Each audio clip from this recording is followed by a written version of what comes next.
Hi everyone. So today I am enjoying the scones I made, the Irish scones. I don't have any butter left, but I had almond butter, so I'm using that. And it's just as good as going out to a store and buying them. Mine are fresher.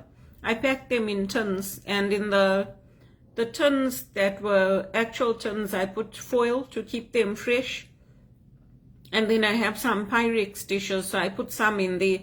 For the ones in the Pyrex dishes, I didn't put in any foil because they'll stay fresh in that. And I have 2 every day for my brunch. They're healthy because I used whole wheat flour and plain flour. I used a combination, and I put in cheese as well. And that's what I'm having for my brunch. Because I couldn't sleep last night, I only went to bed around 3 in the morning. I kept a 12-hour fast, so I am eating this only now. But it's frightening. I think not just for me. I think for a lot of people, these home invasions and getting hate texts and everything, it's scary and it's disturbing. And I hear people walking past my door. I'm not the only one who can't sleep at night. I hear people crying in the corridors, walking past my door, because it's scary.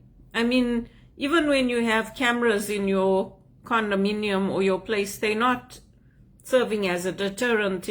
They don't care. They just come in and they think people have safes. They think people have gold. People don't have anything.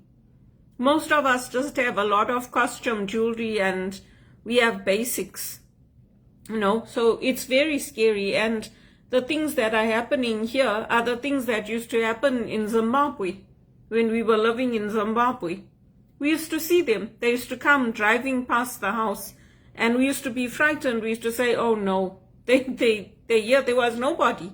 I mean, there was the neighbors and us, that's all. And then we used to say, okay, they're gone now. They used to come. From the different parties. They used to go into people's houses, demand donations. They used to beat people up.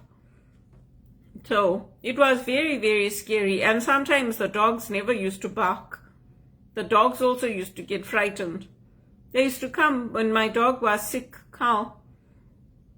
He was a mix, I think he was a mix between Alsatian and, can't remember, but he was sick. I was sitting with him in the garage and these guys just walked in. He got up and he growled. They just stopped walking. They said, oh, we came in to ask for some donations. I said to them, stay there. My dog will attack you. Then I went inside and I told them. I told my mother and them, there's some people here from the ZANU-PF, they want donations. They said, oh, you should tell them to come. I said, no, my dog is not letting them walk past. They had to come out and meet them. But it's scary. It's scary, and this budget makes no sense to me. Why would you set up a budget where people are going to default on their mortgages, on their rent, where condos are going already? The condos are empty. What's the use of building more homes and all that if people don't have jobs? What's the point? Anyway. It's very strange. That's all I can say. It's very strange. And why I was showing you what I'm eating is because when you get things, when you get eczema and rashes and all that, even this ingrown hair that I have here, you get these things when you get older. But it's all to do with your gut health. You can't help it when you get ingrown hairs. Yeah, you can't control that. But things like eczema, things like pimples, all of that is related to your gut health. It's what you're eating that's bringing up all the things in your body. And also the spiritual side. So if you're focusing on that, okay, we can still try to change things. We can still try to make things better. We can still try to improve our health. We can look for the good in every day. That helps your psychological health. It helps if you focus on the gospel. These liberals are going around posting messages saying that, oh, there's negative things in the Bible, it's promoting hate. No, it isn't. No, it isn't. There are lots of books. You don't have to pick on religious books and our Bible. There are lots of books, other books that you can pick on. You can't ban all the books in the world. And Christianity has done a lot of good in life and in societies. You can't keep targeting us as Christians, and that's what's happening in this country. The budget is not a good budget.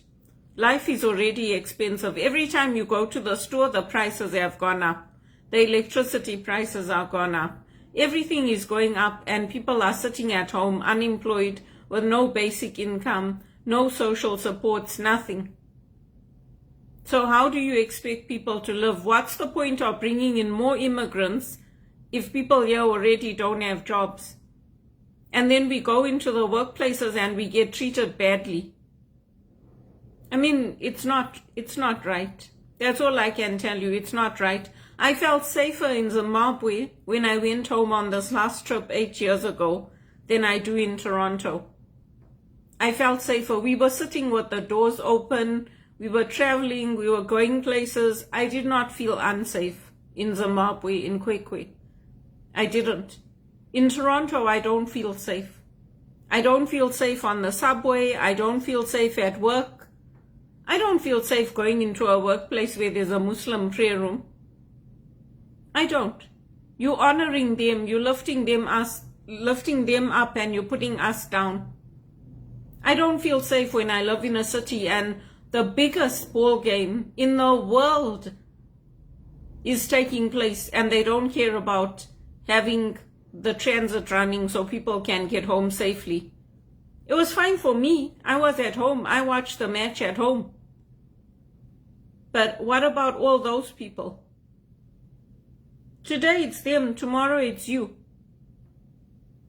It's very frightening what's happening in Toronto. It's very, very scary. And not just in Toronto, in Canada and in Europe. And these Muslim guys are coming in from Northern Africa, and they're demanding it.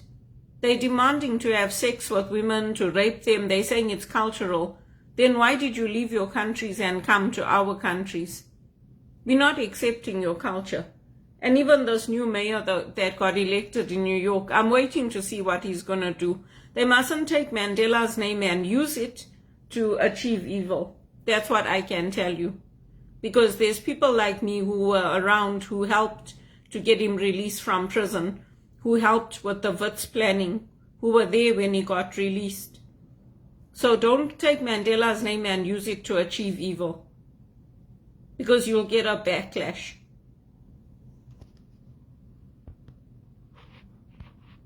It's not fair to us. It's not fair to people like me who were in Zimbabwe and South Africa and came here and worked hard, and we haven't got a basic income. We haven't got our jobs paying over 70,000 a year. It's not fair to us. I'm watching. I listened to half of his acceptance speech. I'm going to listen to the rest of it today. I want to watch and see what he does, because the ties between New York and here are very close. That's why.